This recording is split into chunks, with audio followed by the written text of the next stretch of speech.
Binigyang pagkilala naman ni Pangulong Bongbong Marcos ang mga unsung heroes ngayong araw ng mga bayani.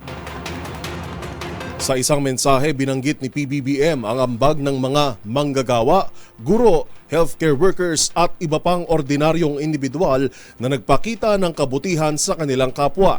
Hirimok din ni PBBM ang mga Pilipino na alalahanin ang mga naging kontribusyon ng ating mga bayaning sina Dr. Jose Rizal, Lapu-Lapu, Andres Bonifacio at iba pang lumaban para sa kalayaan ng bansa. Naway magsilbi umanong inspirasyon sa mga Pilipino ang ipinakitang lakas ng mga bayani tungo sa ikauunlad ng bansa.